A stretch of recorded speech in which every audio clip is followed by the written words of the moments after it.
ഞാനിവിടെ ഇന്ന് lemon rice ഉണ്ടാക്കാനാണ് പോകുന്നത്. അതിനാവശ്യമുള്ള സാധനങ്ങൾ: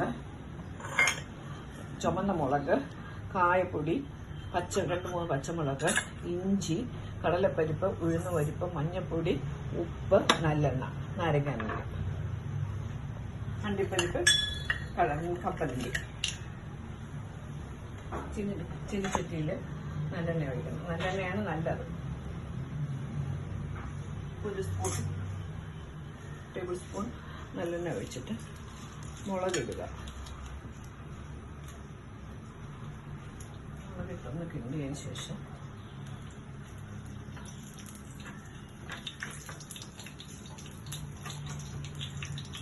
കടുക് പറയാൻ മറന്നുപോയി. കടുകും കൂടെ ഉണ്ട്.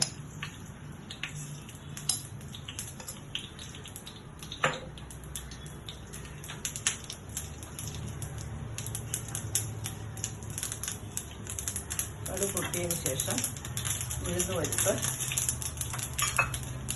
കടലപ്പരിപ്പ്, കാഷ്നട്ടും കപ്പലണ്ടി.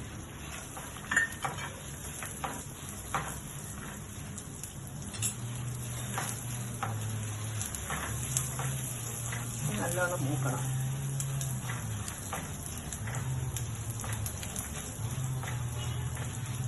ഉഴുന്നുപരിപ്പ് ഒന്ന് ചുമന്ന് വേണം. അത് ഒതുക്കി വെച്ചിട്ട് ഇഞ്ചി ഇടണം. പച്ചമുളക് ഇടണം.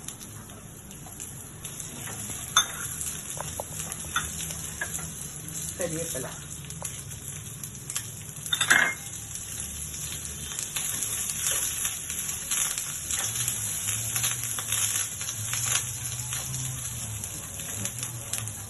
ഓഫ് ചെയ്തതിന് ശേഷം കായപ്പൊടി, കുറച്ച് കായപ്പൊടി, മഞ്ഞപ്പൊടി. ഈ തീ കിടന്ന് മഞ്ഞപ്പൊടി മൂത്തോളും. അതിനുശേഷം നാരങ്ങാനീര് ഒഴിക്കുക. നാരങ്ങാനീര് അടുപ്പ് ഉണക്കിച്ചുള്ള നാരങ്ങാനീര് ഒഴിക്കൽ കച്ചും.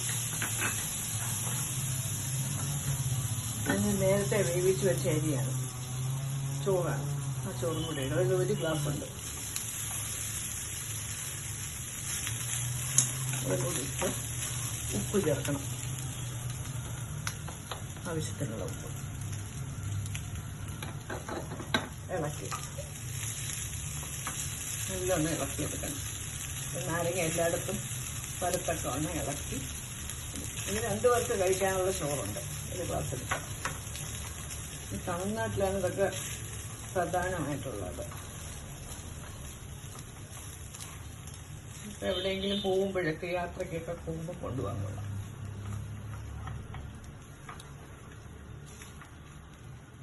മല്ലിയില ഇല്ല, ഇല്ലെങ്കിൽ മല്ലിയിലയും കൂടി ഇട്ടാൽ കൊള്ളാം.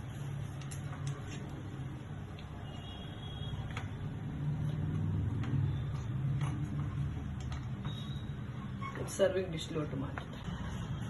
ലെമൺ റൈസ് റെഡിയാകും. അതിൻ്റെ കൂടെ ചിപ്സും അച്ചാറും കൂട്ടി കഴിക്കാം. എല്ലാവരും സബ്സ്ക്രൈബ് ചെയ്യുക, ലൈക്ക് ചെയ്യുക, ഷെയർ ചെയ്യുക, കമൻറ്റ് ചെയ്യുക. ഓക്കെ.